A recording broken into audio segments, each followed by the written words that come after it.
Ketogenic diet या कीटो आहार ऐसा आहार होता है जिसमें वसा की अधिक मात्रा, प्रोटीन पर्याप्त मात्रा में और कार्बोहाइड्रेट कम मात्रा में लिया जाता है। इस प्रकार की डाइट में अनाज, दूध और कुछ फलों और कुछ सब्जियों जैसे आलू, केला, शकरकंद आदि का सेवन नहीं किया जाता है और ज्यादा वसा वाले खाने को ऊर्जा के मुख्य स्रोत की तरह उपयोग किया जाता है।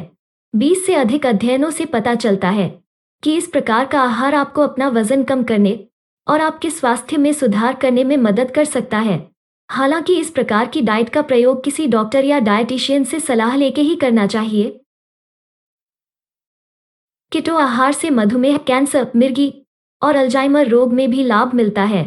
सामान्य तौर पर हमारा शरीर कार्बोहाइड्रेट से ही ऊर्जा प्राप्त करता है, परंतु जब शरीर में कार्बोहाइड्रेट की कमी होती है तो वसा का प्रयोग ऊर्जा के लिए होने लगता है। केटोजेनिक डाइट इसी सिद्धांत पर काम करती है और आपका शरीर ऊर्जा के लिए वसा को केटोन्स में बदल देता है, जो मस्तिष्क के लिए ऊर्जा की आपूर्ति करता है। अब यहाँ हम बात करते हैं उन चीज़ों की जिनका प्रयोग कीटो डाइट में कम से कम किया जाता है या जिनका प्रयोग वर्जित है। यहाँ उन खाद्य पदार्थों की एक सूची है जिन्हें केटोजेनिक डाइट के अनुसार कम करने की ज़रूरत है। मीठे पदार्थ जैसे चॉकलेट, मिठाइयाँ, सोडा, फलों का रस, स्मूदी, केक, आइसक्रीम, कैंडी। अनाज या स्टार्च जैसे गेहूं, चावल, पास्ता, बीन्स या फलियां जैसे मटर, राजमा, दाल, छोले। जड़ वाली सब्जियां, आलू, शकरकंद, गाजर आदि। कम वसा वाले या आहार उत्पाद जैसे नमकीन और रेडीमेड खाने का सामान जैसे चिप्स और कुरकुरे जिनमें कार्बोहाइड्रेट ज्यादा होता है। कीटो आहार में शराब का सेवन भी नहीं करना चाहिए। चीनी मुक्त आहार खाद्य पदार्थ भी वर्जित है।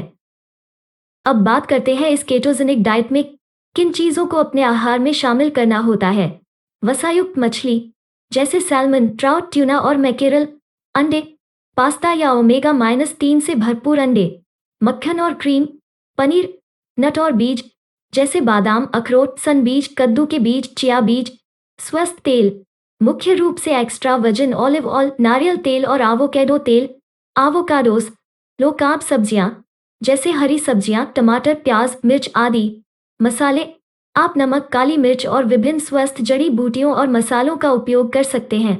मांस, अगर आप नॉन वेज खाते हैं तो आपको इन चीज़ों का सेवन अधिक करना चाहिए। रेड मीट यानी लाल मांस, सॉसेज, चिकन और पेरू पक्षी।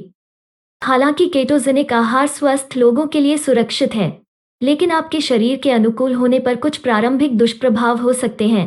इसे अक्सर कीटो फ्लू के रूप में जाना जाता है और आमतौर पर कुछ दिनों के भीतर खत्म हो जाता है। कीटो फ्लू में ऊर्जा की कमी और मानसिक कमजोरी, भूख में वृद्धि, अनिद्रा, मतली, पाचन की गड़बड़ी और व्यायाम करने में परेशानी शामिल है। इसे कम करने के लिए आप पहले कुछ हफ्तों तक नियमित कम कार्ब आहार खाने की कोशिश करें। यह करने से आपके शरीर को अधिक वसा जलाने का आदत बन जाएगी और साइड इफेक्ट्स का असर कम होगा।